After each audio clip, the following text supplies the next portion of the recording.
كمال الوجود بذكر الإله وتصفو الحياة. درس از کتاب فقه اکبر امام ابو حنیفه رحمه‌الله. به نام عزت پاک با عرض سلام و ادب و احترام. درس 11 علم خدا ازلی و تغییر ناپذیر است. يعلم الله تعالى المعدوم في حال عدمه معدوما ويعلم أنه كيف يكون إذا أوجد. خداوند متعال هر آن چی نیست در حال نبودنش آن را می‌داند و می‌داند که هرگاه آن را ایجاد یعنی پیدا کند چگونه خواهد بود.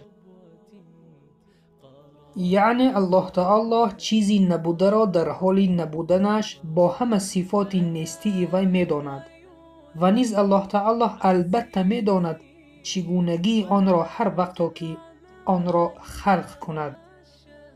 مثال الله سبحانه و تعالی پیش از خلق کردن این زمین می‌دانست این زمین را در حال نبودنش که چی طور خلق میشد و چی صفتها دارد و همه آن چی که در زمین است همه اش به الله معلوم بود.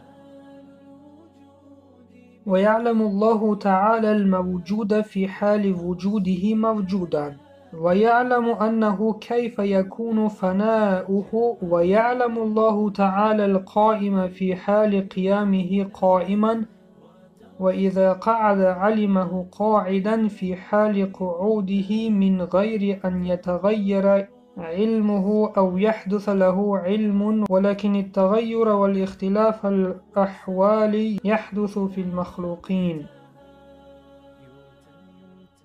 خداوند متعال هر آنچه را موجود است در هنگام وجودش موجود می‌داند و می‌داند که آن چگونه فنا خواهد شد. خداوند متعال حال هر ایستاده ای را هنگامی که ایستاده است می‌داند و هرگاه که بنشیند هنگام نشستن حالت او را می‌داند بدون اینکه تغییر در علم خداوند پیدا شود یا اینکه علم به علمش افزون شود. هر تغییر در اختلاف احوالی که پیدا شود در مخلوق پیدا می شود.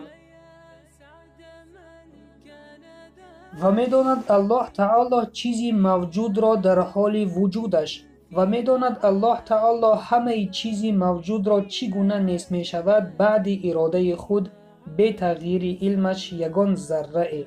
و می‌داند الله تعالی قائم را یعنی راست ایستاده را در حال قیامش یعنی در حال راست بودنش قائم می‌داند و می‌داند قاعد را یعنی نشسته را در حال نشستنش نشسته در کدام حالی که باشد به همان حالت می‌داند و هم می‌داند تغییر حالت را مثلا پیش از نشستنش را می‌داند به تغییر یافتن علمش، زیرا علم او تعالی تغییر نمی‌یابد، زیرا علم الله تعالی قدیم است و مثل علم مخلوق حادث یعنی نوپیدا نیست.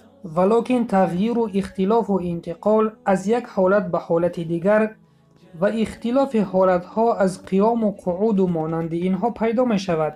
این تنها برای بندگان است، اما خداوند از چنین حالتها پاک و منزه است.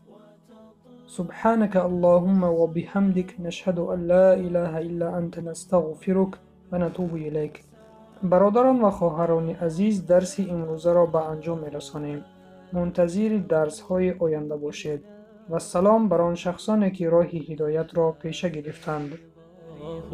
أحب لقاء يظل يجيء إلى ربوة قرار ويسمو ذا مرتغى